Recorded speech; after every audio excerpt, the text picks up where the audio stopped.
God bless. I'm Mark Anthony DiBello of nonprofit DiBello Production Company and markanthonydibello.com. I'm coming to you pre-recorded from the Las Vegas Strip, which you can see right over my shoulder here. To the north end is the Stratosphere Hotel. Right behind me here, or just over my right shoulder, is the Resorts World Hotel and Casino. And then over here is the Sphere, iconic here in the city of Las Vegas. I'm recording this as a preamble this evening before the airing of my latest video project for CNN on their streaming platform called Devoted. So I'm going to do this video, piecemeal it, if you will, so it won't be continuous, but it's going to answer some of the questions and some of the video that was shot and some of the content in this CNN series Devoted, hosted by their news correspondent, Mr. Donie O'Sullivan. So let me get out front, as they say, to answer some of the controversial, perhaps, remarks that I made during that episode, and then I'll probably even record, make some video and make a release here and record, after the program airs or drops, as they say. So just to give you a little bit of background, again, my website, I just first want to note, markanthonydibello.com. You'll notice that it's color-coded in the colors of the rainbow, but not, like I say, hijacked the rainbow by the LGBTQXYZ community. I'm a very spiritual man, so I am, a believer that there's just males and females, and that's the way God ordained us to be, at the dawn of creation.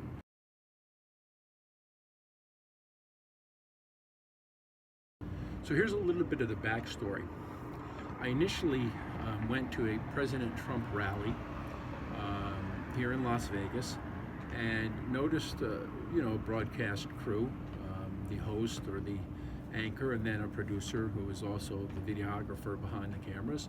So I was, doing my work in support of President Trump. Now, let me just say this. I've never been a political man, necessarily. My father, God rest his soul, he supported both Democrats and Republicans, independents, whomever, but he did so just strictly based on their God-fearing beliefs, and that's basically the way I always looked at politics. However, coming into the election where President Trump won in 2016, I had studied his life, his career, and Father God actually told me, Mark, this man is going to be president one day. So I tried to get people to invest in that. They had markets for that, and basically had just, had the prophecy and the ability to predict, to know that he was going to, be elected. So that's partially the reason I got into politics.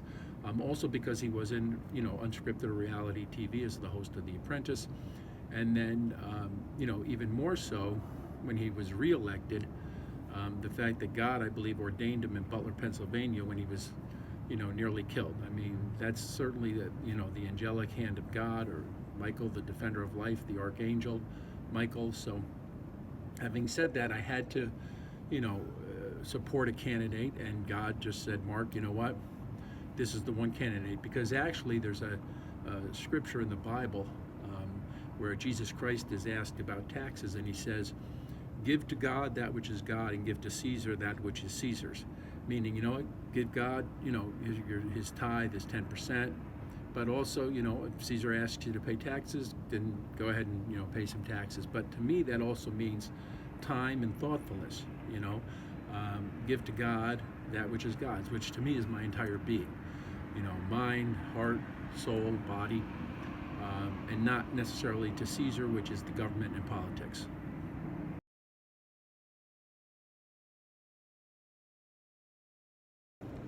So then I went to a second rally, and at the second rally I was in line seeking out some media to preach, speak about my nonprofit, speak about the election, and I was called out by the same crew, Mr. Donie O'Sullivan, the news correspondent from CNN, and his producer, Sean Clark, who was also the videographer behind the camera.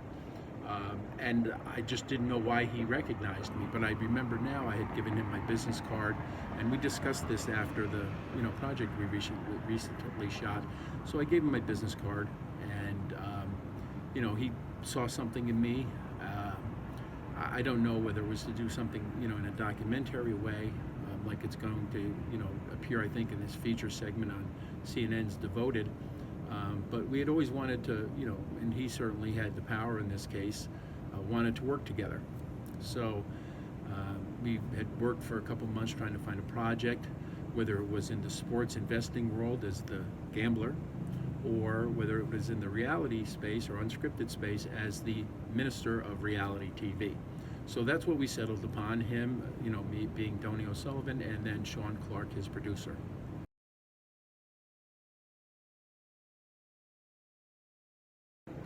So when I was first approached, I figured in some ways President Trump considers CNN fake news.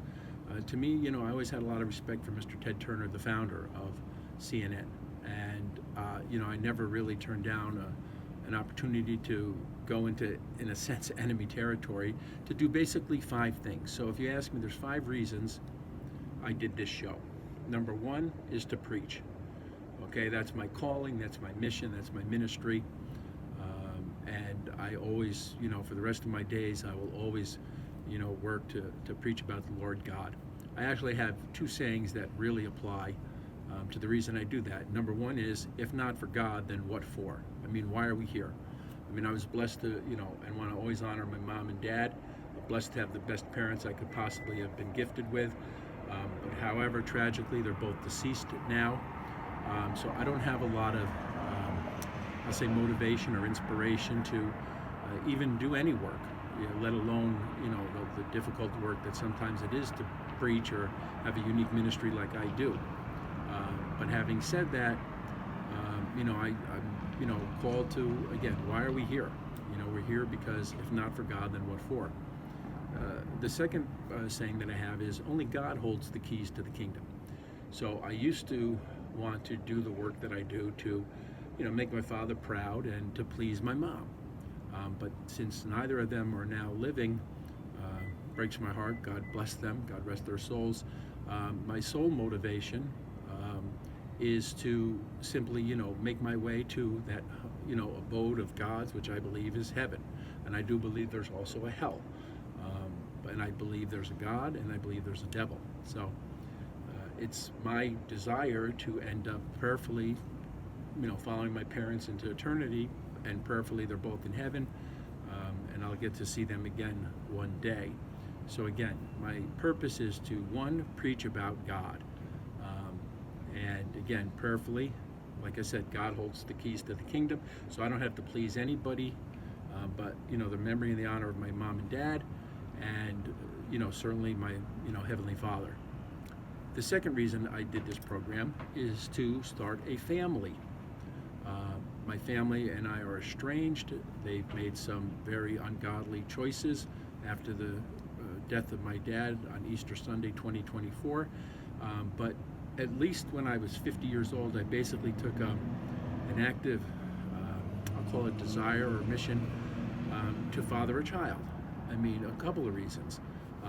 Primarily is to continue my ministry, my life. I mean, I never, thought, put fatherhood as a goal, but it certainly is, something that, all males, most males, I think, if not all, have, an inward desire and a godly desire to, recreate and procreate.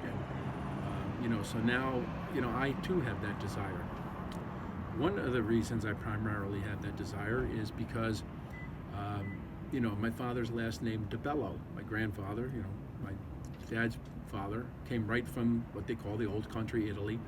And the name DiBello, which I usually joke about, but it's the truth, it means the beautiful in Italian. So, but my family name from my dad's side, he was 100% Italian, is, I would like to carry on, because my dad had his brothers Mark John, for whom I'm named, Vincent, nicknamed Slim, and Joseph Ralph.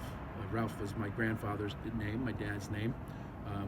nicknamed UJ, but none of my father's brothers had any sons. So, in a sense, the DiBello name will die out if I don't have a child.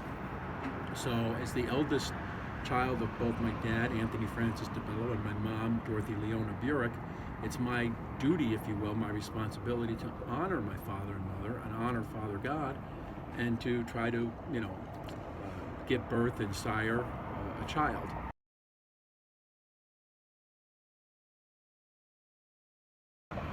So my ethnic background, I'm blessed to be half Italian and half Polish, meaning my dad was 100% Italian and my mom was 100% Polish. And basically, my grandparents, the DiBello, Ralph DiBello, and Josephine DiBello, his wife, and then on the Polish side, my mom's side, my grandfather,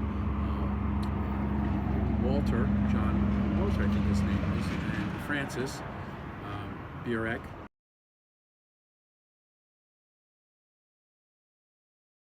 I don't want to necessarily parallel it to horse racing, which I'm a huge believer and love the animal kingdom, and thoroughbreds actually comes from the terminology thoroughly bred. And somebody actually demonically said that to me once, like, you just want a breeding partner. Well, I am very analytical. I do believe, we're certainly, we're, human beings are mental beings. We have a mind, we have a heart, we have, feelings, emotions.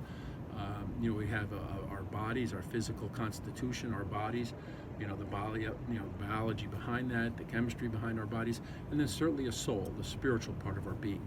So if you asked me, I would prefer to have a woman who is either 100%, whatever her ethnic background is, or 50-50, like I am.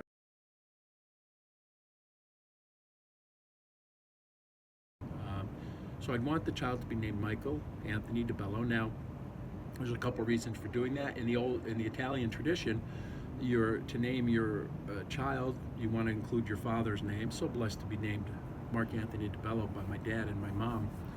I'd like my child to be, let's say 50% Italian, 50% Polish, which I am, but with my mate or the mother of the child, prayerfully one boy, one girl, but the child, the male, named Michael Anthony DiBello, will be, let's say, 25% Italian, 25% Polish, and then, either 50% if, the mother of the child is 100% something. Let's say she's, an African woman or an African American woman, or let's say she's a Latina or a Hispanic, like Mexican, or let's say she's, Chinese or Asian. Okay, so I'm not, against having that be, let's say, the dominant ethnic side, gene side of the child being, would be 25% Italian, 25% Polish, 50% whatever, 50% African American. I know that's not really an ethnic background, but, or 50%, let's say, Mexican, or 50% Asian, or even 50%, let's say, Indian.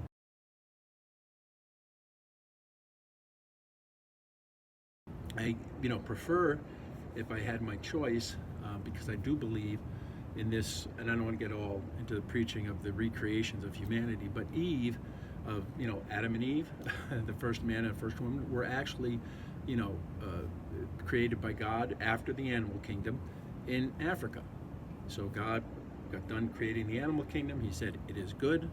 Love the animals. Want to make a being of higher intelligence. God is the highest intelligence. So if you read in some scriptures, it says, we are made in God's image. So God is, he's the ultimate in power and energy, and he's the ultimate in intelligence, in love.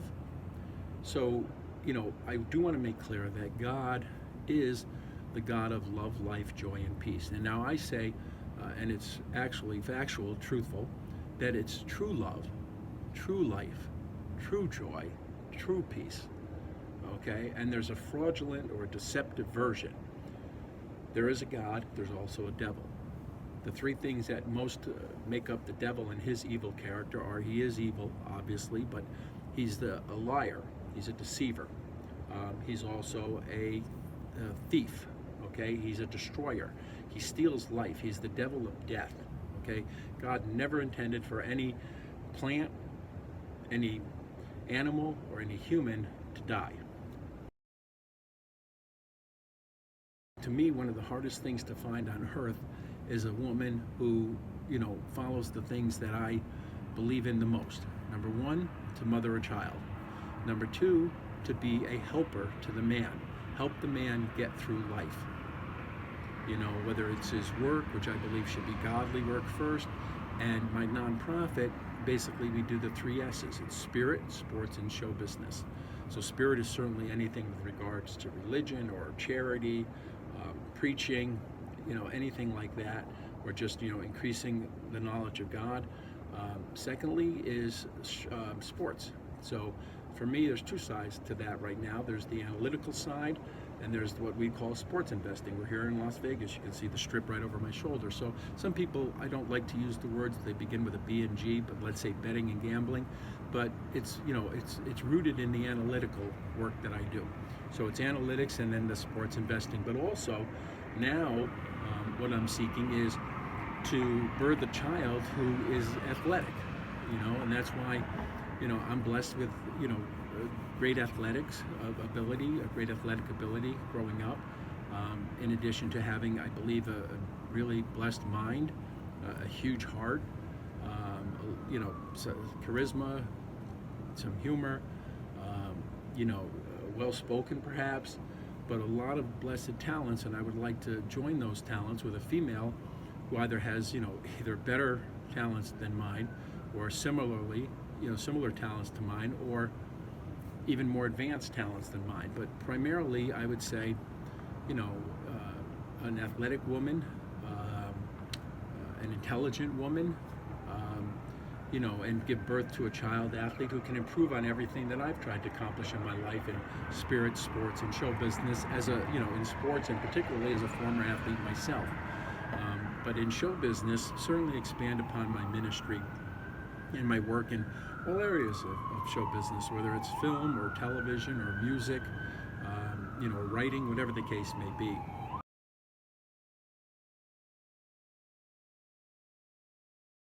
So there's basically a handful of reasons I did the show. Number one is to always preach about God. Number two is my desire to find a mother for a child, preferably one boy, one girl. The boy shall be named Michael Anthony DiBello, and then the girl something after her mother, also in relation to my mother, Dorothy Leona.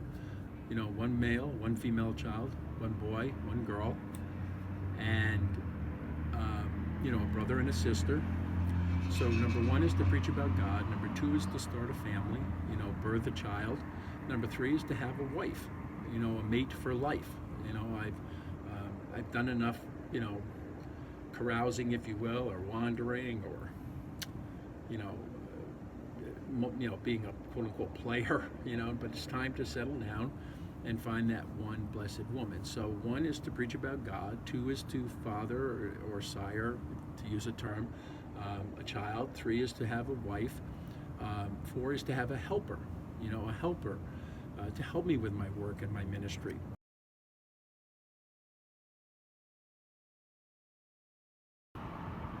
So some of the prerequisites I have about marriage are this, or the woman I'd like to marry and birth a child with. Number one is she has to be of childbearing age. That's why I want a woman, let's say, between 18 and maybe 40. I mean, as long as a woman can bear a child. The second reason is just for the longevity, the endurance. Let's say I live another 30 years, okay? If my wife is, let's say, potentially half my age, she can live 30 years after I pass, and that's the reason. I mean, of course, you see a lot of guys in show business and even sports like, Coach Bill Belichick, or even actors like, in show business like Al Pacino or, Leonardo DiCaprio. They're with much younger women. Now, certainly, older guys are physically attracted or, emotionally attracted to a younger woman for other reasons. It could be a negative, ungodly, or evil-minded reason, but for me, it's not. I mean, I don't think, I don't care what the world thinks about an age difference. I only care what God thinks. And I know in my heart, number one is, I'd like to have a child with this woman. Number two, somebody who, if I cover, let's say, an older male demographic, she'll cover a younger female demographic. And it gives us like a life balance, male, female, older, younger. But again, somebody who can outlive me and then, and because she's going to be at some point a widow, and will have to raise our child or children alone. And I'd like her to just, have, what a younger woman can actually bring to a relationship with somebody like me, more energy, let's say, more, knowing some, having intelligence in areas I don't have, good mothering qualities, maybe more energy, more power in some ways, more, more to learn, more to be mentored by somebody like me, or add some youthfulness, some vitality, whatever the case may be. Although, many consider me quite immature for my age, but that's okay. I'm good with that. I don't think I look my age. I'm pretty sure I don't act my age, and I don't think that's necessarily a bad thing. So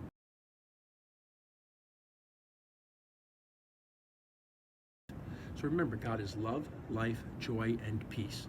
True love, true life, true joy, and true peace. And true love is male and female. True love is you're not, loving a person for any other reason than you love him as his soul, his entire being, in a good and godly and very spiritual way. Life is you don't even kill the animals. I think the biggest mistake human beings have ever made is when the devil deceived them into killing animals for food. Animals are not food. Animals are not meat. They're creations that were here before us, and God looked at them and said, "It is good."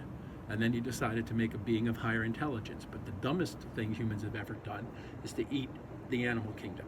So I'd love to have a woman who believes in being either a vegan or vegetarian. And again, certainly there's health, benefits to it, but number one is it's the heart of a human being to not kill another creation, to not kill another being, a beautiful animal, any animal, whether it's fish or fowl, it doesn't matter.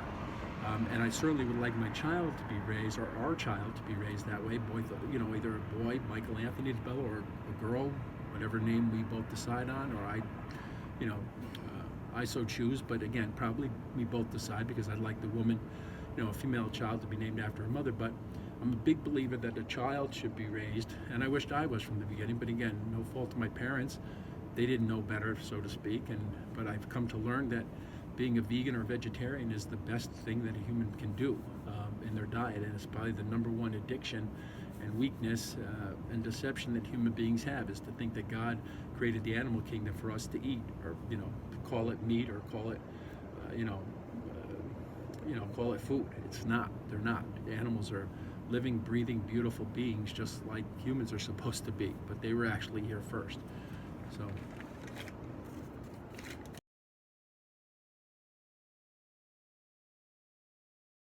So part of the reason I did this show are the 4 C's I'll use. 1, to co-create other productions, other video, other work, other shows, other ideas, whether it's scripted or unscripted or film, either way, but create with and collaborate with partners out there. Number 2 is to be a contestant along with whomever might see this program or see this video I'm making now, and want to collaborate, or be partners or contestants together on a program. There's a lot of shows, even a court show. We actually have, the prosecution and the defense in a court show. We actually stage, in a sense, both of those contestants. So, and there's a lot of shows for whether it's dating or man-woman or boy-girl, whatever, female-male, older, younger, louder like me perhaps, somebody may be more shy and soft-spoken, but to be a contestant with somebody. So create, be a contestant.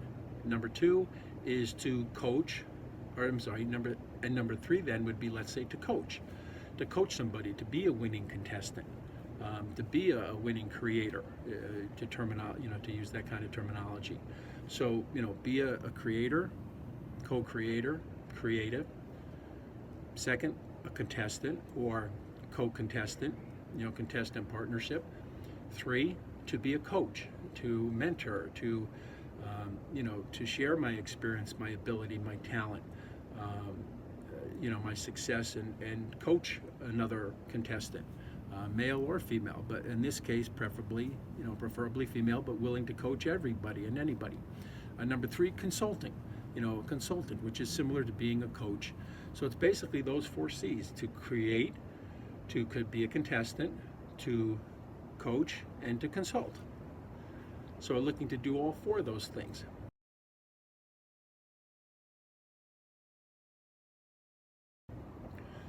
So if you're not the single woman I'm looking for, because see, in a way I'm preaching, and this is sort of a dating show within a dating show. We did the sample audition tape for Married at First Sight, which is a concept I truly believe in, believe it or not, because it kind of coincides with my marriage ministry, which determines that a man is supposed to marry or should marry a woman on the day of her birth. I mean, that parallels the spiritual way that God had designed a woman to be the wife of a man, to be his helper, to help him to be fruitful and to multiply and help him to do his work. And the 2 basic first jobs on the planet were, the first 2 children of Adam and Eve were Cain and Abel. One was a shepherd and one was basically a farmer. And it's to take care of the animals and to take care of the planet. So that's rooted, pun intended, how I want to shepherd, pun intended, my mate, my wife, the mother of my children, my helper, my, co-partner and co-producer, if you will, or co-creator or co-contestant or co-coach or co-consultant, to raise our children, to bring them up through life, to understand that and work within that framework, to know that there's so many jobs, careers, occupations. People shouldn't think about it that way as much as they should think about a calling and a mission and a ministry. And that's what I'd like to, accomplish with my, the mother of my children or our children, and, my wife and my, work partner. So to briefly describe the Match Made in Heaven marriage ministry, there's basically 3 reasons for doing it.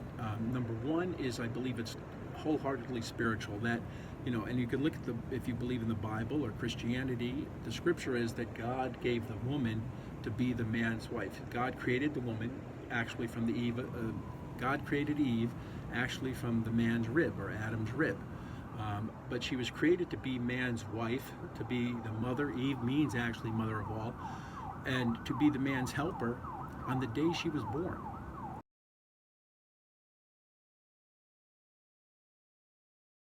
So number 1 is that, that's the day God gave, woman to man on the day of her birthday, to be man's wife.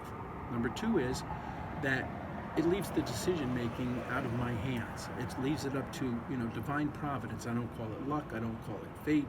I call it, divine guidance, that if I can be with this woman, because to me, I would propose every day, beginning on my birthday, beginning with this video. I wanted to marry the woman. I'm not in it to just date or to have a good time. I mean, of course, those are all going to be part of a beautiful marriage, but that's what I'm looking to do. So that's the second aspect of wanting to be married. So again, the second aspect of wanting to be married on the woman's birthday is because that leaves the decision making up to God. If we can't align my proposing, which I propose beginning on December 18th, my birthday, and I'll propose to the woman every day I know her in one way or another. I'll let her know in my heart, my true, the God of love, life, and joy and peace, my true love heart, that's what I want to do. I want to marry her and love her every day for the rest of my life and her life. So that's number 2. Number 3 is the cost factor. Marriage should not be a costly proposition. It doesn't necessarily even really, having the government ordain it is not even the best thing to me. But the cost of it, so many people want to get married during the, prime months of, let's say, June, July, August, what do they say, a June bride? And because of the laws of economics and supply and demand and math and whatnot, the cost of marriage goes up. And then there's sort of a stigma to like, oh, you're not married during those months, but you're married, during a cold winter month somewhere? No. I mean, theoretically, if you're marrying a woman on her birthday, weddings should have an equal amount of, ceremonies every, 365 days of the year. And there's no stigma, the costs go down, and, everybody is really, it's very communal, and we're really all serving God. And if you've already been married, then get remarried on, the woman's birthday. We're in Vegas, which is actually, I think, the marriage capital, if not of the world, certainly of the United States of America.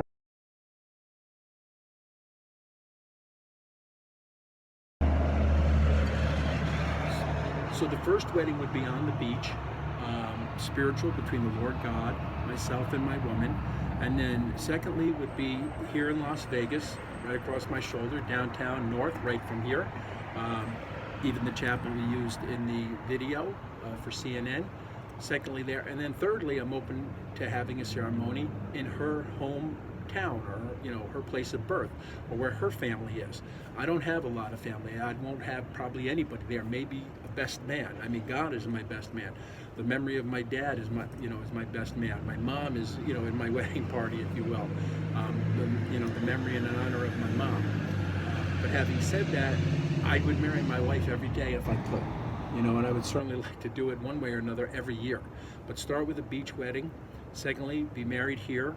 And third, in her hometown, with her friends and family. So I would love to do that.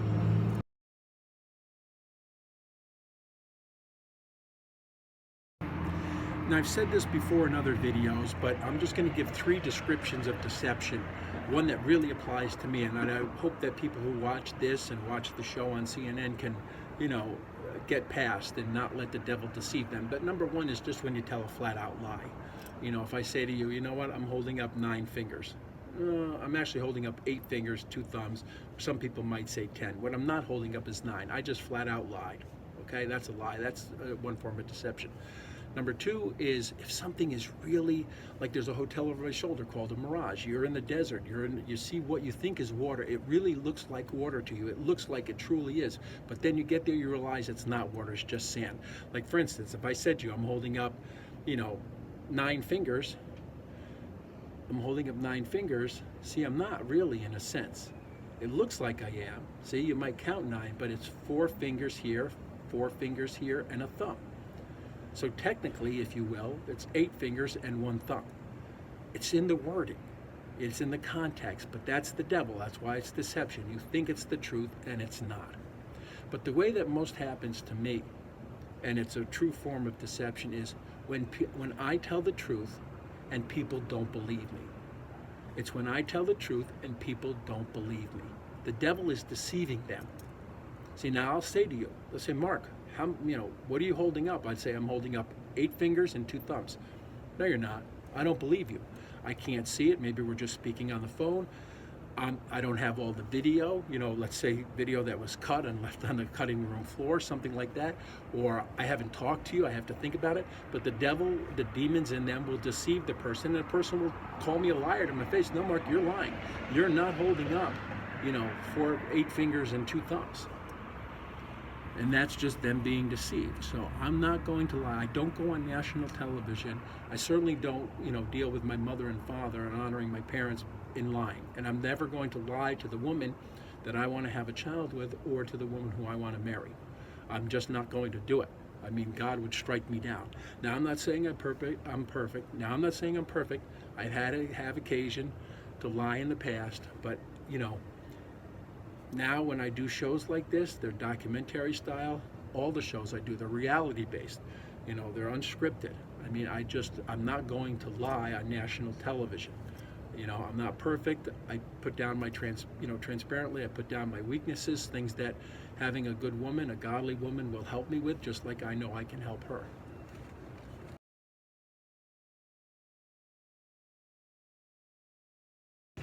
So I'd say the biggest curse I have is I get everybody's evil. I mean, if you're a thief, you're going to steal from me. If you're a liar, you're going to lie to me. And if you're a killer, you're going to want to kill me. I mean, whatever that evil is in you, you're going to take it out, in a sense, on me, and to the worst degree that you can possibly do it. It's just a curse I have. I know God has blessed me. I know the devil's trying to kill me.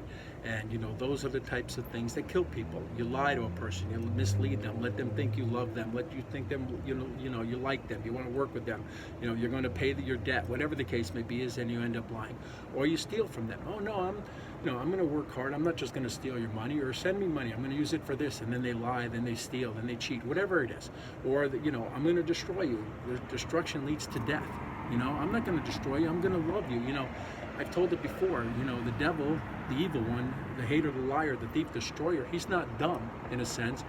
If I come up to you with a bloody knife, say I'm going to kill you, you're pretty much going to, be warned and protect yourself and avoid the danger of destruction. But if I come up and I hug you, and I tell you I love you, but then I stab you in the back, you still die. I mean, but that's deception. That's how a betrayer or somebody who rejects or disrespects or a betrayer approaches you. So that's what I'm not looking for.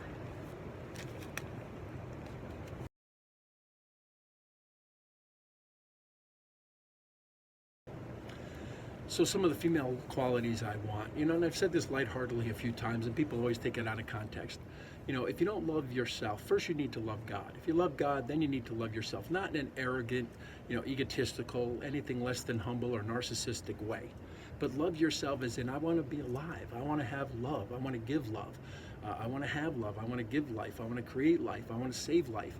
I want to have, joy, like not necessarily fun or, perverse joy or, joy that's, commits a lot of evil or sin, but, godly joy, a joy of being with God and your wife and your family, that kind of joy. And then peace, certainly no war, no enemies, no argumentation, no anger, just peace, through your entire being, mind, body, soul, mind, heart, body, soul, peace.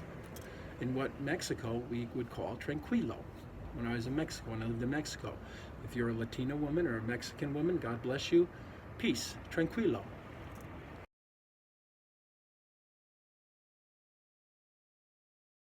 So what kind of woman would I like? I'd like a woman, not to be arrogant or narcissistic or egotistical, but a woman like me who has, we have similar desires. Certainly opposites attract. My dad was a certain way as an Italian man, and my mom was a certain way as a Polish woman. In many ways, they were opposite, but certainly they had things in common. What I don't want to do is, and I've said this before, sort of in my marriage ministry, life with a woman is like a triangle. But if you put God at the top here, the closer you get to God, the closer you get to each other. Okay, but the thing at the top of your life needs to be God, number one. Then your desire to be parents, mother and father to a child, and to be devoted husband and wife, and then the work that you decide to work on together. Prayerfully, it's some version of ministry work, or like I, have said before, either, taking care of the planet or taking care of the critters. Okay, those were the first two jobs: farming, let's say, and shepherding. Okay, so any other kind of job is really probably, a devilish deception and probably not the best job, but together, working together as one unit. Like they say, two heads are better than one.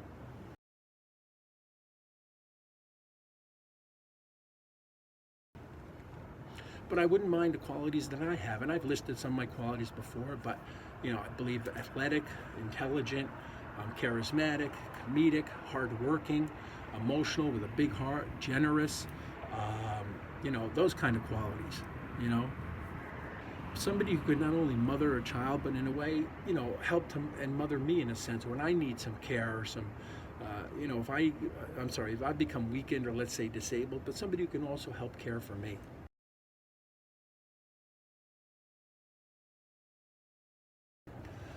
Okay, one of the greatest evils that I've noticed that people don't recognize, but it's an instinctual quality, character-driven, if you will, that God created in humans. And I won't go into the entire preaching, but God's number one angel, after God, he's pre-existent, but one of his first creations, if not the first creation, were the angels. And God had an angel who was number one. His name was Lucifer. He was God's, if you will, right-hand man. But Lucifer chose to disobey and to think he was God, and to dishonor God, to betray God, to reject God.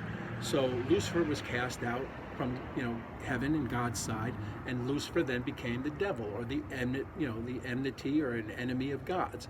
So God's number one angel at first was, later became the devil. But you see it in relationships, whether it's the president and a vice president, whether it's a religion and it's a priest, or let's say a nun or a woman in the church, whether it's a husband and a wife, or a father and a mother, whether it's the firstborn son or the secondborn son, or the firstborn daughter or the secondborn daughter. Number two is instinctually, in a way, trying to become number one. The goal, the godly design, is for the primary or the premier in creation, or the first in creation, or the most godly or ordained in creation is here, let's say, and the second is to, there's nothing wrong with being driven. There's nothing wrong with being ambitious. You're designed to be that way. but you're supposed to elevate and lift, enlighten, and inspire the number one in creation. Okay, you're not to become an equal to overtake. Okay, you're to lift up and always support. Okay, sometimes the word is submissive, which people hate, but everybody's submissive to somebody. We're all submissive to God. The vice president is submissive in a sense to the president. What's wrong with being vice president? You know, the mother is submissive to the father. What's wrong with being the, you know, maybe not the head of the workplace, but the head of the household? What's wrong with, you know, being the passenger in the car and not the driver? What's wrong with being the queen and not the king? What's wrong with being the princess and not the prince? There's nothing wrong with that. You know, and that's what I'd like to be the number one, let's say, preacher in the world, the number one, you know, filmmaker, or like at least make one Academy Award winning film and win at least, let's say, one Super Bowl or national championship. You know, what's wrong with doing that and having that woman support us, you know, support me and getting us that dream, those desires, those goals, you know? I mean, there's nothing wrong with that. And at some point, the woman who marries me, you know, if I die before her, you know, maybe because of the age difference, she's going to be, you know, she's going to be in control after that. She's going to be number one. I mean, you know, eventually I would prefer our number one son, our firstborn child, prayerfully a son, then a daughter. But the son will then take over, let's say, the kingdom. Okay, so there's nothing wrong with the woman supporting the man. It's the way God designed it. I mean, that's why He made men first. Ladies, you know, it's not my choice. Don't kill a messenger for delivering this message, but God made the male first. And you look at it, the male is the stronger of the species, even in the animal kingdom. Even, you know, it's just, even in the animal kingdom, the male is the stronger of the species. That's just the way God created it. That's why God is in a masculine or male image. Nobody's ever really seen God. I know there is a God, but I often tell this from a preaching standpoint and a counseling standpoint. God's a male because women need a male, a good male, a godly male. For the husband that mistreats him, or the father that wrongs him, you know, for the father that wrongs them, or the husband that mistreats them, or the boyfriend, or the brother, or the man in their life, you know, whatever position that man is. Could be the boss, could be the teacher, the professor, whatever it is, you know. But God, you know, women need a strong male figure.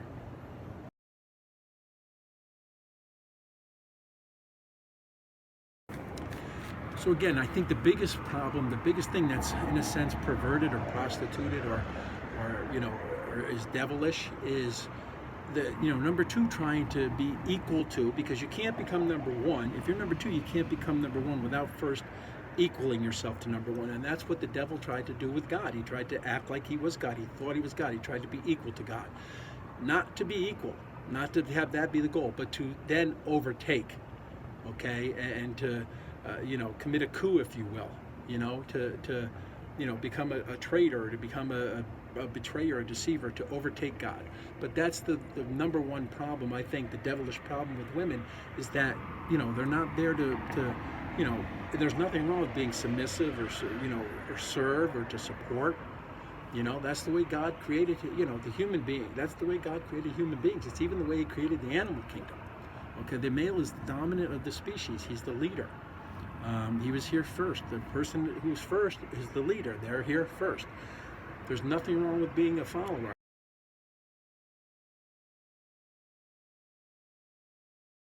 As I've said before, leader is a follower who knows where they're going. The man has to get closer to God, then the man is to get the woman closer to God. You know, but they elevate each other. You know, and the goal is to get closer to God. The goal is to not put something inconsequential that is the key to your relationship. I don't want the key to our relationship to be sports or show business. I want it to be the spiritual side, which is getting closer to God, but prayerfully also improving both our lives together in the sports world and in the show business world.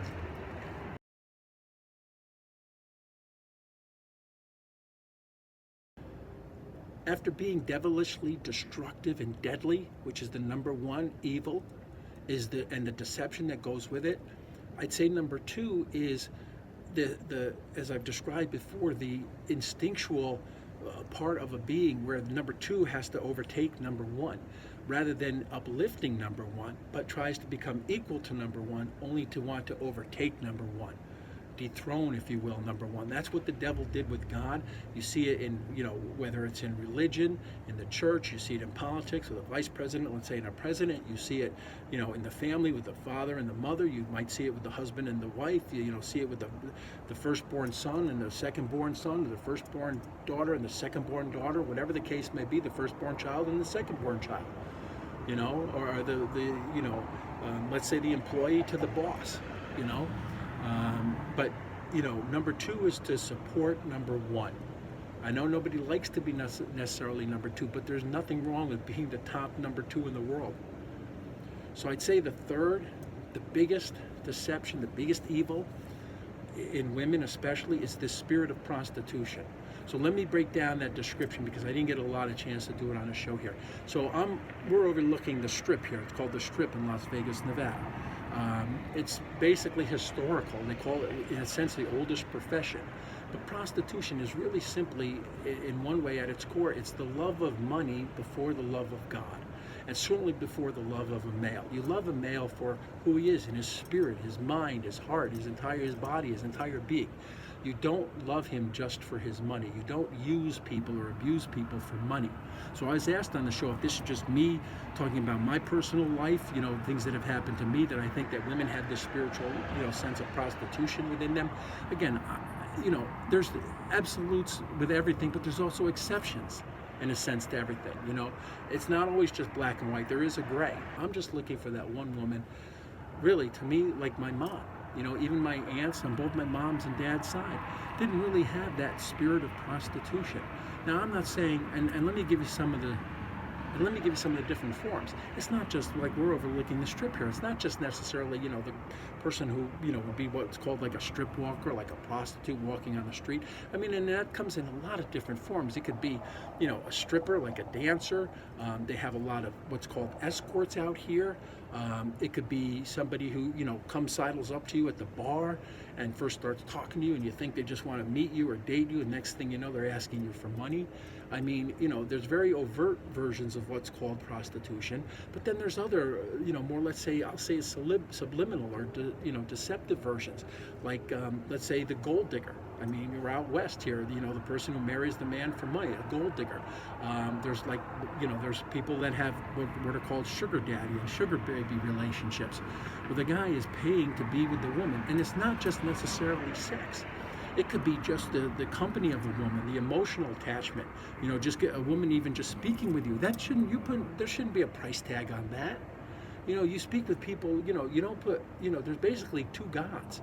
There's God, capital G God, the God of love, life, joy, and peace, true love, life, joy, and peace. And then there's the lowercase g God, or the devilish God, which is that of the love of money. And it's been said, certainly the love of money is the root of all sorts of evil. But that's not what relationships should be about. But then think about all the other different forms of women who prostitute themselves. You hear me mention on this program, I've said it maybe a couple times, I don't know if they're going to play it, but when you hear, like, tell me about your husband-to-be, your fiance, is he a doctor or a lawyer? You hear, oh, he's a doctor or a lawyer. They don't, the friends of the woman don't take joy in the fact that the guy might, keep somebody out of prison for life or jail, or that they're going to save a life on an operating table, but they think they're going to bring home a nice paycheck every week. They're going to have emotion, they're going to have financial security. Security comes from God. Security comes from the male, the husband and the father, But women think that way. Or you could just think about, like, there's a multitude of bars right here.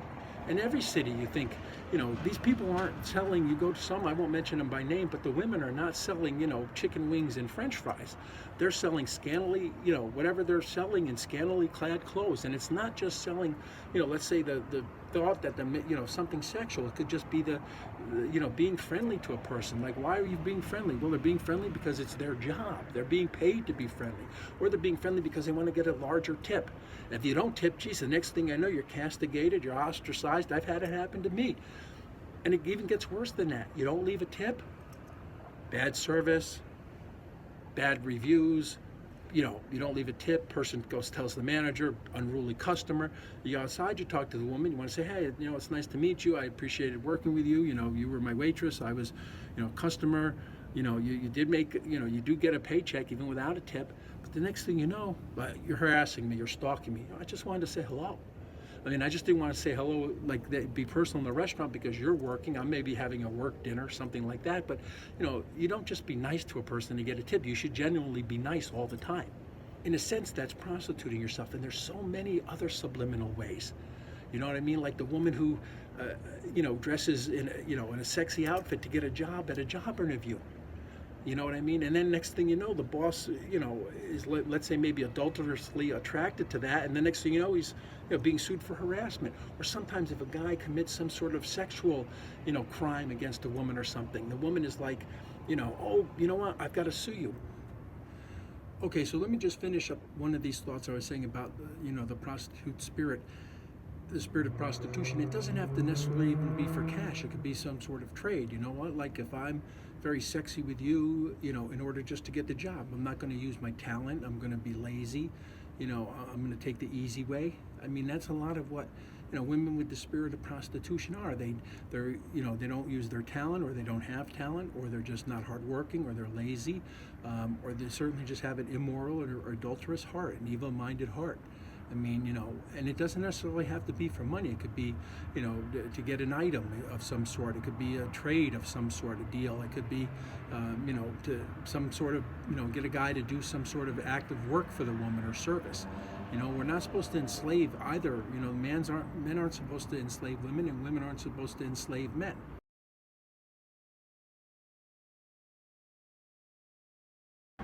But don't be naive, you know what I mean? Or don't play the victim card. And that's what a lot of women do. They seek out attention. I mean, I've had it done to me. The woman wants to seek attention. She wants to be compensated for bad behavior. She's going to falsely accuse the guy, like I was falsely accused on these Dr. Phil shows, of doing something, ungodly, immoral, or even criminal. Really? You mean, I helped you with your dream. I never wanted to have sex with you before marriage. I wanted to marry you. I didn't say you had to sleep with me. I didn't say you even had to date me. I just wanted to marry you. I wanted to give you love and have you love me back. I wanted to help make your dream come true. I didn't ask for any money. I did it for free. My time is money. You've heard that saying. I mean, I even gave the person money for their wardrobe, for things they needed. I gave the person treated her with respect and kindness and godliness and goodness. And instead, I'm falsely accused for doing completely the opposite. Really? What did I gain out of it? My ministry destroyed, my name, sullied and dirtied, death threats, I mean, insults and offenses, disrespect, rejection, betrayal. That's my reward for doing something good and generous to help somebody because what, I want to love them? I mean, probably if you ask me the three words, they're used so out of context that I just can't, I mean, they're heartbreaking because women use them with such evil and, deceptiveness and destructiveness. 1, comfortable, 2, professional, and 3, comfortable. Oh, and the 3 words would be boundaries, comfortable, and professional.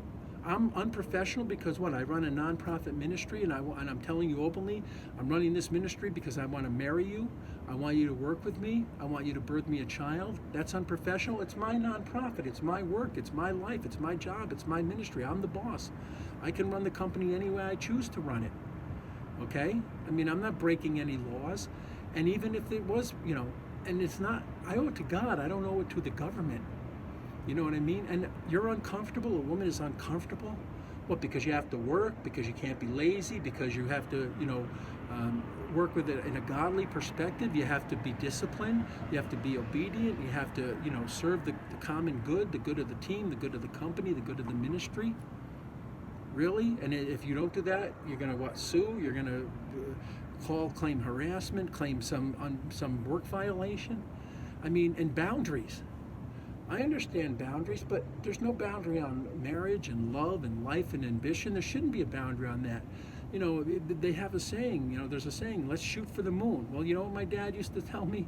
He said, Mark, you better shoot for Mars because you're bound to land short. I mean, he didn't quite say it that way. That's my version of it. He said, you've heard people say shoot for the moon. Well, you better shoot for Mars because you're bound to land short.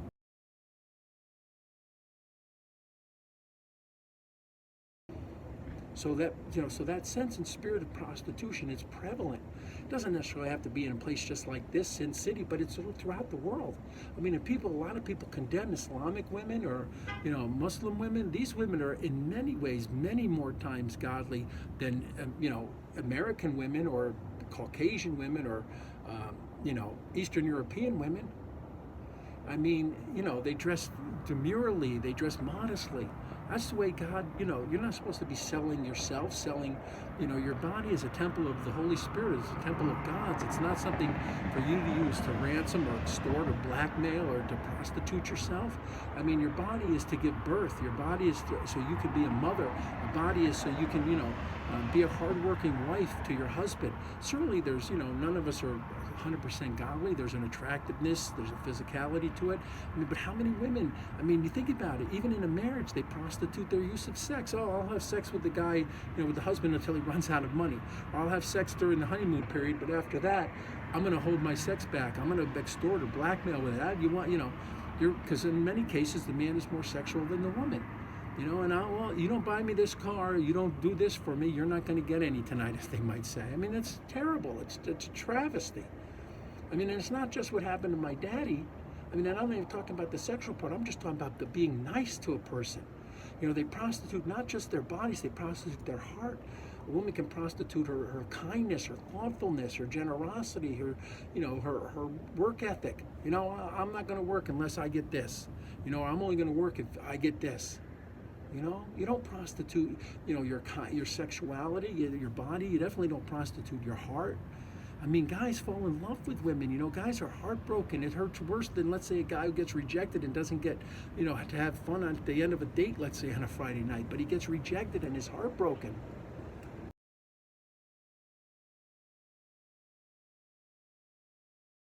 And remember, the number one reason people divorce, and you can ask any divorce lawyer this, is money.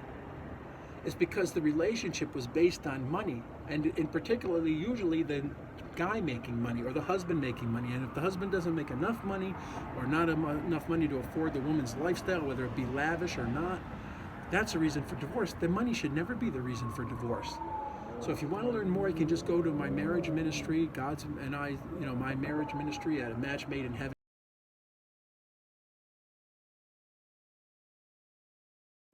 Okay, God bless. I just had a few more things that I wanted to add. Instagram, and I audition these girls or cast these girls for roles in, whatever, if it's modeling or film or music or, again, reality TV or unscripted. But one of the most prevalent forms of prostitution I see are these, what people call Instagram influencers or models. Now, I just came back from CES, which was over here at the convention center, and there were two things that were most discussed. Number one was AI, or artificial intelligence, and the second was the creator community, or content creators. So on Instagram especially, and also TikTok. So on Instagram, you see that these women are scantily clad, and they're basically just selling their sexuality, okay? And the second thing is, many of them, and they come to castings and auditions and interviews that, we have here in Las Vegas especially. Many of them, I want to say, live a double life, whereby they're out there in some form of prostitution, usually escorting. They call it escorting, but it's just really prostitution. Or they have, again, what might be called a sugar daddy. Some guy is financing their lifestyle, and you can see them. Look at their Instagram page. They're, again, scantily clad, but traveling, in exotic locations. They're not really promoting any product. It's very difficult, to be a promotional, product model or, an influencer or a legitimate influencer. But again, they come off as acting that way and being that way, but really they're funding their Instagram, because they don't have jobs, a day job, if you will, a 9 to 5, but they have some guy who's supporting, their lifestyle, and they call themselves models, and they try to be all glamorous and things like that. But behind the scenes, they're really just, making money off of men. Not by being, hardworking or a good salesperson or marketing person or having talent, but just, again, prostituting themselves, by living this, again, the double life. And it's not only is it sinful and immoral and adulterous, but to a lot of guys who meet those kind of women and they think they're legitimate, it could be heartbreaking.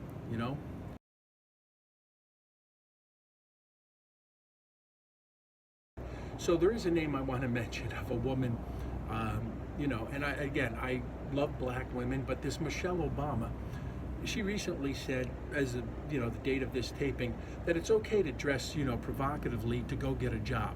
But, if the guy crosses the line, if you will, then you got to beware. So she can, tease and entice and entrap. But if a guy, and again, it doesn't have to even be him making a sexual or physical approach. He could just want to say, I want to date you. No, that's workplace harassment, going to sue you, or no, you can't do that. It's like akin, and you see the girls out here on the strip, that's like a prostitute saying, oh yeah, you know what? Let's go up to the room, but just give me the money and I'm gonna run off. Or you get into the room and no, you just paid me to talk to you. Now I'm not saying that from personal experience, I'm just saying, that's as deceptive and manipulative as it can get. Here was a former first lady. That's why it's, having a president who is strong and godly and, and again, I'm not saying President Trump's perfect. Who wouldn't want to date a younger model or marry a younger model and give birth, and children to a talented woman like, Melania Trump, who speaks multiple languages, you know what I mean? And again, I'm not against the age difference. I'm all for it if you do it for godly reasons. And of course guys will, have the added benefit of, a younger person, just like a younger man, is usually more attractive, more energetic, harder working, has, age in front of them. It's not a hindrance in a sense. They're not slowing down, they're only speeding up. They have further to travel, further to go in life. But again, there's, to say that, oh yeah, you can dress provocatively to go on a job interview. But again, once you're in there, you're basically just used the man, manipulated the man, in this case, the employer or the boss, to get this job. You sold your sexuality to get this job, but you know what? Once you're in there, don't let anybody flirt with you. Don't let anybody want to date you. You know what I mean? Certainly don't let anybody be, try to make a physical, a physically attractive grab toward you or a physically attractive approach toward you, even though you teased and led them on. That's as manipulative and as whorish as it gets.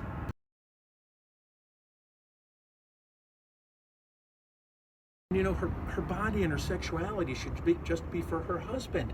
The Islamic people are right about that. A woman's body should be, covered and she should be demure and she should be modest. Not out there flashy and trashy, okay? Not out there flashy and trashy. You know what I mean? But the worst thing you can do is just turn on any good and godly character for money, or do something just for financial gain in your personhood and your character. In your character, you don't change just for money. You don't, oh, you know what? I'm only going to be nice because I'm getting paid. I'm only going to be kind because I'm getting paid, or thoughtful or caring, or any of these godly characteristics in a woman. You should be that genuinely, authentically all the time. If you just do that for money, whether there's, you're dressed, sexually provocatively or not, just even if you, whatever the case, because again, you're not just selling sexuality, you're selling your womanhood, your being, your kindness, your character. That's as that's as whorish as it gets. You're selling your being, your character, that's as whorish as it gets. I've experienced that with my dad. I've had it, personally happen to me, but my poor dad, he was used and manipulated strictly for money. And it's heartbreaking to the guy. It's devastating. It's destructive. It's deadly. That pain, that broken heart of thinking, I thought this girl really liked me, or she wanted to know me because of my, me being myself, or she wanted to date me because, she thought she liked my person, my character, my soul, my spirit, my being, my mind, my heart. No, she was just after the money. It's heartbreaking to guys, even worse than just like say, and again, I know guys I know guys aren't perfect. They can be adulterous and, they can, go out there and be aggressive in a way, physically or sexually. I'm not condoning that. I'm just saying, it's two-sided. These women, they play the victim card. Even just look at this Epstein trial. These women, they act like they're, people think they're so naive. Oh, I didn't know what I was getting myself into. They know they were getting paid. They weren't going to do it if they weren't getting paid. They were doing it for the money. And then you see these women so many times, oh, you know what? A guy saw me naked, I'm going to sue him. You know what? I accidentally exposed myself because I was wearing something really scantily clad, like a, really scantily clad bikini, a really thin-fitting bikini at the casino, and it came off. So you know what? You saw me naked, I'm going to sue you. You know what I mean? I mean, women simply profiting off of their bodies, profiting off of, now for health conscious reasons or sports or athletic reasons, certainly I understand. God bless, more power to them. More power to women. But again, the woman who just, flaunts herself and, provocatively is really just whoring herself. And then God forbid them, you know what? You did this, I mean, there's even a Seinfeld episode where the girl is wearing a bra out on the middle of the road, and a guy gets in an accident, and she wants to sue. So, I mean, you don't flaunt yourself physically like that. I mean, for health and sports reasons, sure, yes, but not just to profit off of men because you're selling the thought of sexuality or being physical with a man or, or dressing provocatively. It's just being positive. It's really just prostituting yourself. It's really just prostituting yourself. It's really just prostituting yourself. So again, God bless everybody. Thank you for watching. Stay tuned and watch Devoted with Donie O'Sullivan. Stay tuned and watch Devoted with Donie O'Sullivan. Stay tuned and watch Devoted with Donie O'Sullivan. Me, Mark Anthony DiBello, the minister of reality TV, or the king of reality TV, or even the gambler. God bless. Peace. God bless. Peace. God bless and peace. God bless and peace. Reach out to me, Facebook, Instagram, my own website, Mark Anthony DiBello at markanthonydibello.com. Even send a text, 310-817-0160. Even send a text, 310-817-0160. Even send a text, 310-817-0160.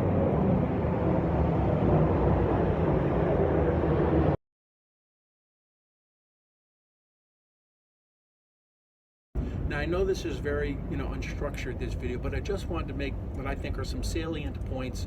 Again, for whatever reason, but again, a younger woman, just reach out to me, age, if you're 16 and you're legal and it's legal to get, if you're 16 and it's legal to get married in the state, is it better to be deported or imprisoned, or is it better to be, to die from being with a bad man, an evil man, a murderous man?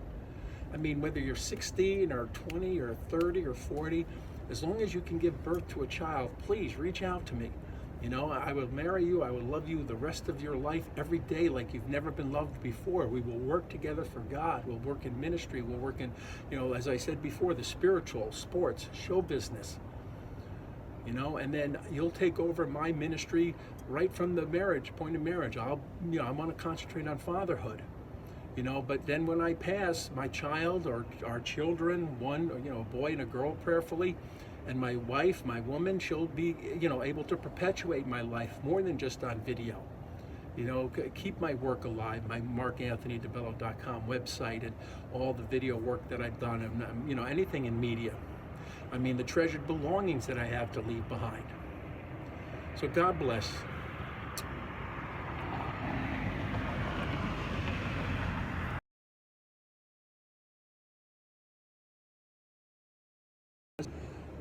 But procreation and recreation, I mean, that's a power God gave humans.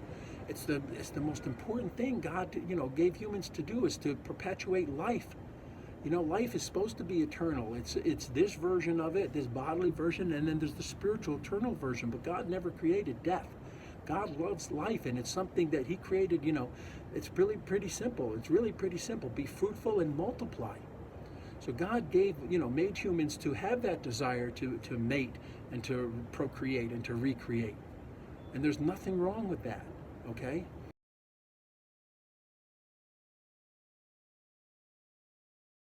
So what I'd like to do is for us to have a child, prayerfully a male firstborn child, and then followed by a daughter, and have that child be like their parents, athletic, intelligent, hardworking, blessed, with ability to play, to perform, have a personality, and we can literally cash in as a family on what's called NIL. It stands for name, image, and likeness, which is basically the professional monetary part of playing collegiate athletics. And I'd like our child to go to either UCLA, which is the University of California at Los Angeles, or USC, commonly called Southern Cal. So prayerfully, that's what I'm hoping, or perhaps even here in UNLV.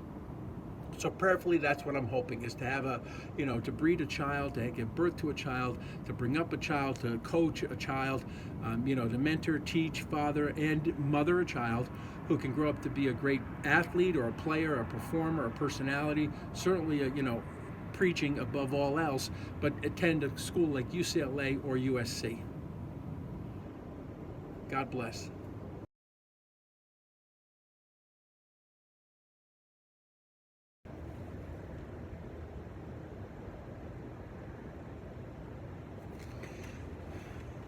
Now remember, there is a scripture, and I've described myself as Christian, but I started out, I was born and raised a Catholic, and then I became a Christian and even had, let's say, an exorcism and a born-again experience. But now I think I might, be at even a different level. I mean, I love Jesus. He's my hero. But you know what? Maybe Jesus was just a prophet, but I've studied all world religions. I've studied Judaism, Christianity, Islam, Hinduism, Buddhism. I've studied, many world religions. But the goal is to just simply get closer to God, to know God. I know God. Believe me, you can go to my website. So if you want more information, you can just go to markanthonydibello.com. You can click on the God link first. There's a lot of things there that I've written, and God has had me write about himself, that I think nobody else on earth knows, and I have a knowledge and for God, and even a love or a passion that nobody else on earth has.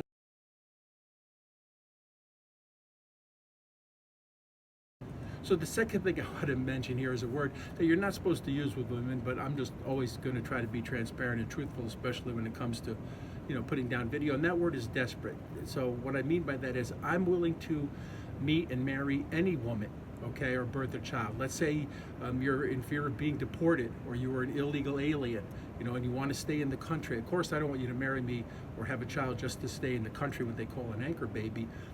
But again, I want to help. And you help me and I'll help you, so I've even thought about going to, places of, imprisonment or prison or jails, try to meet a woman there. I mean, and this is kind of ironic because you couldn't have found a bigger, if you want to call it ladies man or worse ladies man than me, whether it was, Casanova or, Don Julio or, Casanova or Don Juan. I mean, I was a real ladies man for a time. But now that's okay. I just want to find one woman. And I don't want to sound desperate because, they tell you, you're not supposed to be desperate, but I don't care what they tell you. But the point is, I'm willing to meet a woman who, let's say she just needs to stay in the country, or she wants to have a baby, or she's in fear of being deported, or she's done something criminal and she's in jail or prison somewhere. I mean, typically though, however, I want to meet somebody through my work, and in this case, show business work.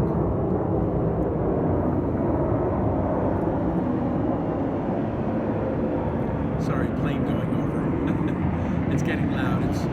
So again, I just want to add that, it doesn't matter where I meet the woman, but I prefer to meet her through my work. 1, spirituality, 2, sports, and 3, let's say, show business.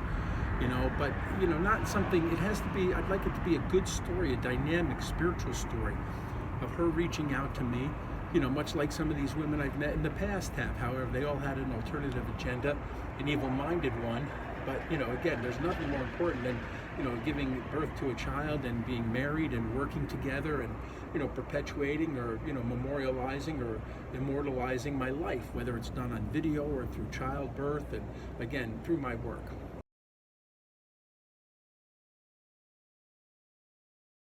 There's a lot of history of, what they used to call in Hollywood the casting couch. And I admit, God forgive me, I've had occasion to, act that way. But I can now say, that God forgives me and he forgives and forgets. So I can, if you asked me, I could just say, no, I never did anything like that. And nobody should bring it up again. You know what I mean? God says, he forgives and forgets, and certainly it's usually women, or evil-minded people who want to, persecute and prosecute instead of just, do the right thing and forgive. But, don't be naive. I mean, just think about it. And this is a great deception of the devil. He, call it a cover-up. But I mean, so many women, like even in this Epstein situation or case, they know what they're getting into. They know what they're going to be doing, whether it's massages or, it gravitates to being more physical or sexual. They're not stupid. Even younger women become more and more mature every year. Every generation that goes by, they know they're doing what they're going to be doing. They're getting paid for it. They're doing it to make money. And you look at right now, during the time I'm filming this, they're having a convention called AVN. They call these people porn stars. They're not stars. It's actually, and there should be a RICO law or statute against it, but it's prostitution on video. People are being paid to have sex with one another, and they're filming it on video. They're not stars. It's prostitution. It's video prostitution. Another form of it, very criminal.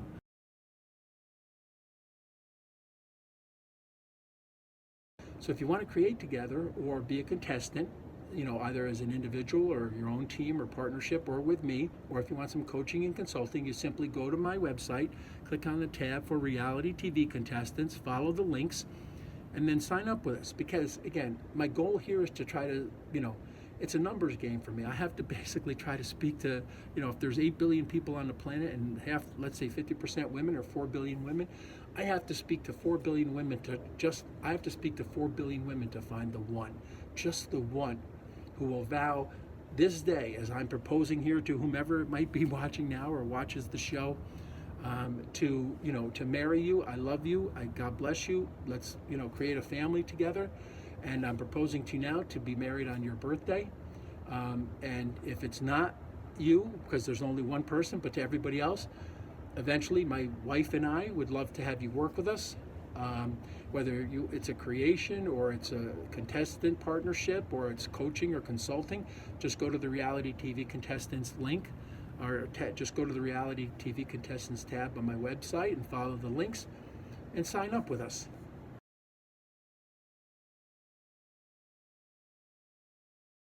Red is TV trips, orange is projects, yellow is the Archangel, green is television work, blue is my part of my autobiography dedicated to my mom called Lots of Promise, and purple is God.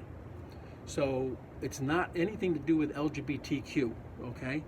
The problem with, and it's, that's been associated a lot with being gay or homosexual. Now here's the big problem with that. It's not so much that the person is that, being homosexual or gay, it's just a perversion of the devil, but it's when they take pride in that and they want to make that choice because, you can be demon possessed and that God, the devil makes you that way. And if you want to come to the foot of the altar and to come to God, and he'll heal a person of that. And God knows you have that fight. We all have internal fights. Some people have lust, some people have anger, some people have, thievery, whatever the case may be. But you can't take pride in it. You can't mock God. You can't say, your way is the right way, because it's not. It's not the way God created the animal kingdom. It's not the way God created the angelic kingdom, the animal kingdom, and certainly not humanity.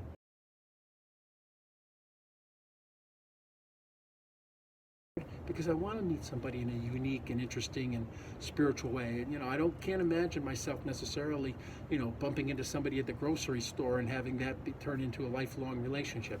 I want it to be through my ministry work, through my preaching here and my reaching out on this mission and this marriage and, proposal and ministry. So reach out, reach back to me. I'm not hard to reach. You can find all the links on my website. But again, if you go to markanthonydibello.com, just the three tabs that most apply to what we're doing here in the shoot, what we're doing here in the shoot that I did with CNN are God, which is under the purple tab, purple coloration. You can just go there to God. Or if it's the marriage ministry, just click on the tab for a match made, which is a match made in heaven.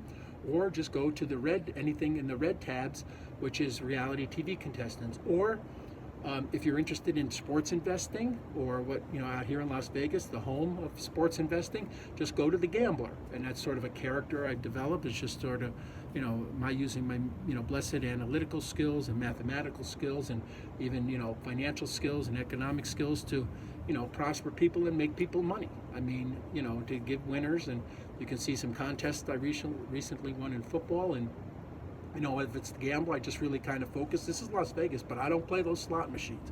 I don't play the casino games, losing propositions. It's either sports, which is, games like football, basketball, baseball, hockey, whatever, horse racing, or even poker. And sometimes I used to count cards at blackjack, but I don't do that anymore. I mean, there's different reasons for it. Sometimes it's considered legal, I guess. Sometimes it's not legal. I don't want to break any laws, but I don't really consider it's legal. But certainly the house here, when your living room looks like when your living room looks like one of those casinos, the odds are in your favor. But they frown on card counters, so that's not really something I do much anymore. But basically it's sports, poker, and horse racing.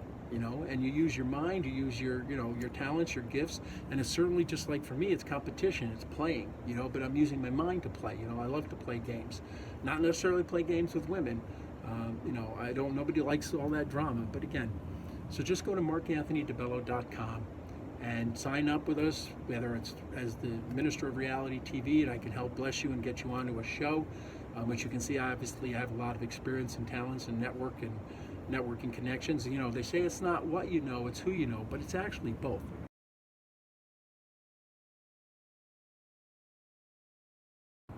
So again, God bless you. Reach out to me. I'm Mark Anthony DiBello of markanthonydibello.com and nonprofit DiBello Production Company. So God bless you. Thank you for watching this video and prayerfully watching the show. Sign up. I don't get a portion of any profits. I did the show freely, but I'm sure God is going to, God above is going to find a way to bless me financially. But again, I didn't do it for the finances. I never do. I always put God first. For me and my wife and my company or my nonprofit to make money, I do things apart from God, apart from preaching. I don't expect to be compensated for preaching. There's actually a scripture, if you believe in the Bible, but there's a scripture that says God gave to you freely, so therefore you should give freely. I'm not going to charge money and try to profit or put a markup, if you will, pun intended, on things that God gave me freely. So I'll do my preaching, I'll do that freely, and then I'll trust that God will bless me. That could be through my work in sports, or helping people to get on shows, or casting, or as a consultant, or a coach, or a creator, or a contestant on reality TV Contestants, where you can hit that tab, or whether I do it through sports, whether it's profiting on investing in a game or poker, or even the horse race or horse races. So again, please check out the video. Go ahead and sign up on CNN. Thank you to Donie O'Sullivan and to Sean Clark and to Jeremy and Adam.